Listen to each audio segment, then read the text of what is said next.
Sa wakas ay sapat na ang naipon ni Pablo para sa loteng matagal na niyang gustong mabili. Ang bakanting lote malapit sa kabukiran. Bala kasi niya yung gawing taniman. Kilala niya ang may-ari kaya naging madali para sa kanya ang proseso ng pagbili niya ron. Unang araw ng pagbisita niya sa bakanting lote na siya na ang may-ari, huminga ng malalim si Pablo nang may ngiti sa labi. Nilanghap niya ang sariwang hangin doon nang bigla siyang matikilan. Nakarinig kasi siya ng kaluskos na sa pakarinig niya ay sa likod ng malalagong halamang ligaw doon ng gagaling. Tinignan agad niya at ang nakita niya ay isang babaeng tumakbo mula roon. Naging palaisipan kay Pablo kung sino ang babae. Nagkataon lang kaya o sadyang tinitiktikan siya. Iniisip niya yon habang nakahiga sa sofa at nakatingala sa kisame. Bulto lang ng babae ang nakita niya at walang pamilyar na ganung bulto sa kanya.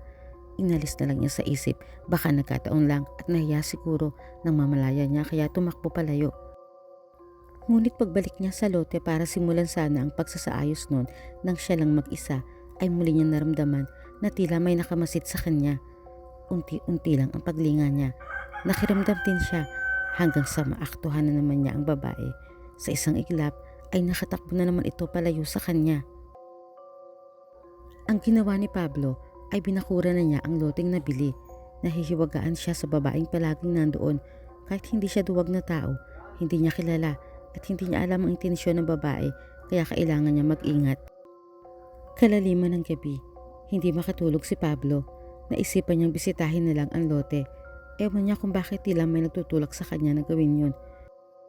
Hindi naman kalayuan kaya't sinundan na lang niya ang kutob. Doon ay naaktuhan niya ang babae na nasa loob na naman ng bakuran at kinakalkal ng dalawang kamay ang maputik na lupa. Dahil sumabay ang bigla ang buhos ng ulan, natigilan ang babae. Tinitigan ng babae si Pablo. Pagkuway ipinagpatuloy ang pagbubungkal at sa mahinang boses ay sinabing kailangan niya ng tulong. Maliliit ang hakbang na lumapit si Pablo at tinanong kung anong tulong ang kailangan niya. Anong babae, hinahanap niya ang labi ng kanyang sanggol. Alam daw niyang doon lang ito nakabaon. Sinabi ni Pablo na walang sanggol na nakabaon doon. Hindi naman naniwala ang babae. Ipinagpatuloy niya ang paghukay. Pinuntahan ni Pablo ang kakilala niyang dating may-ari ng lote. Ayon kay Erning, ang babae ay si Krising. Naging kasintahan niya. Nagdadalang tao daw ng matuklasan niyang isa itong aswang kaya hiniwalayan niya. Inalis daw ni Krising ang sangkol sa tiyan, dinukot at kinain.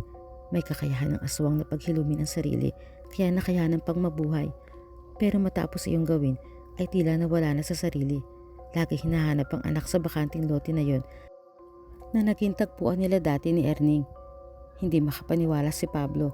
Takot at awa ang naramdaman niya para sa babae pero hindi siya naniniwalang aswang ito.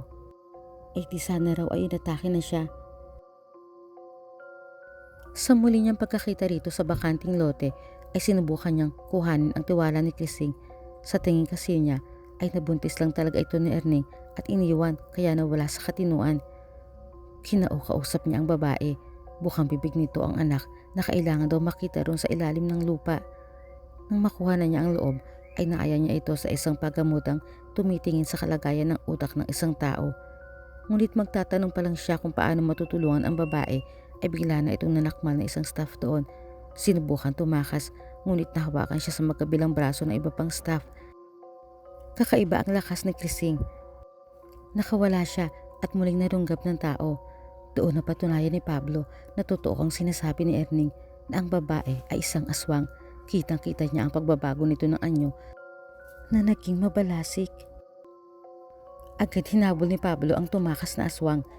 Alam niya kung saan ito pupuntahan, sa bakanting lote. Dinatna ni Krising sa bakanting lote si Erning. Sinabihan siya nitong umalis na lang at magpakalayo sa lugar na yon.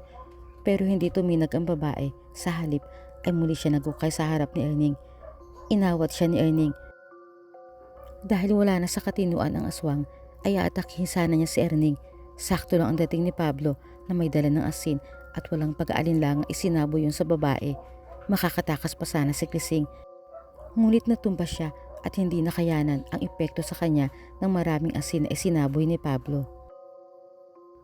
Ayon kay Erning, totoo namang minahal niya si Krising, ngunit nang maaktuhan niya itong nambibiktima sa liblib ay hindi niya matanggap na ito ang babaeng minahal niya at magiging ina sana ng kanyang anak. At nang makipaghiwalay nga siya ay kinain nito ang sariling sanggol.